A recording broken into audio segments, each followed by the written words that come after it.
Ok, donc maintenant que notre application est lancée, on va pouvoir commencer à aller décoder un peu. Donc pour ça, on va aller dans Visual Studio Code et on va regarder un peu ce qu'on a comme dossier.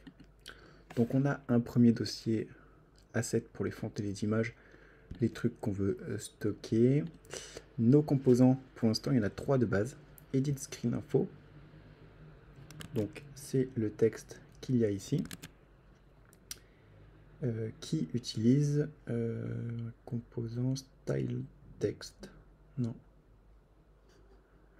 Il n'utilise pas ça. Ça, je sais pas où il est utilisé, celui-là.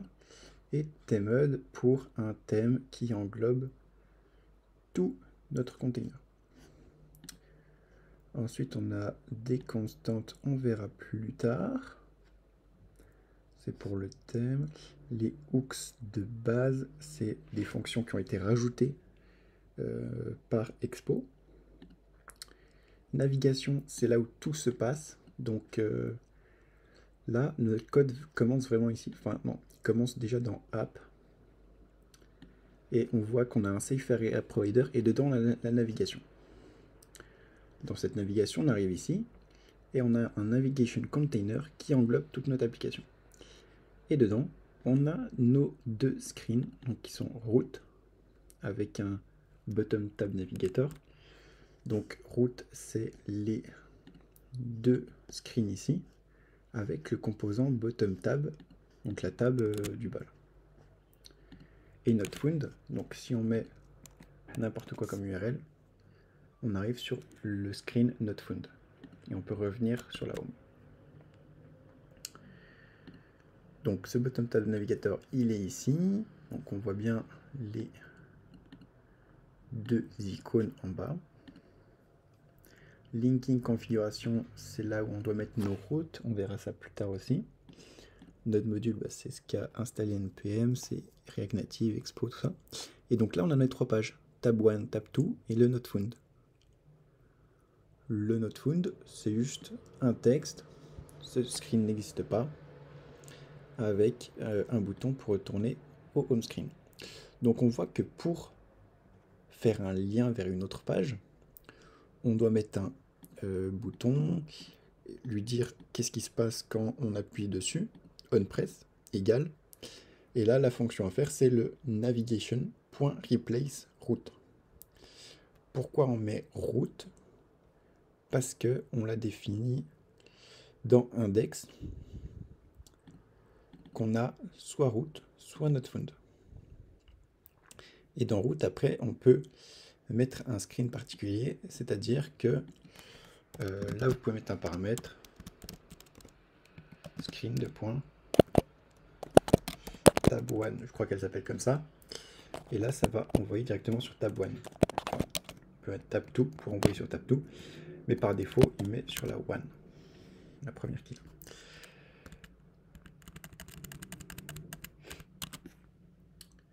Donc voilà, et tab 1 qui utilise le composant edit screen info qu'on a vu au tout début. Donc il est là. Et donc si vous modifiez ça, par exemple, donc voilà, c'est le monotexte, il est utilisé dans le screen info. Donc si on veut enlever la première phrase, par exemple, ici, on sauvegarde, et on a le rechargement automatique grâce à Expo déjà. Et en plus, il nous enlève bien le truc sur les 2 pages. Parce qu'on utilise un seul composant pour les 2. Donc c'est très pratique d'utiliser des composants. Donc on voit qu'on peut leur passer des paramètres. Par exemple, là, edit screen info, on dit que la route sur laquelle renvoyer, c'est... Enfin, la route à afficher, c'est screen tab 1 screen. Si je mets coucou ici, il nous met bien coucou ici. Parce que ensuite dans le composant, on lui dit affiche passe, la passe qu'on lui passe, ici. Donc voilà, il faut essayer de faire le plus de composants possible. Les choses qu'on réutilise, on va les mettre dans le dossier composants en mettant des paramètres. Il y a un paramètre qu'on a partout, c'est navigation. Donc, on l'a vu où ça? On l'a vu dans Edit Screen Info, non, dans Not Found Screen. On voit qu'on déclare au début navigation dans le paramètre de la fonction. Ça va nous servir à le récupérer ici, enfin à l'exécuter ici. On le passe où? On le passe... où est-ce qu'on le passe?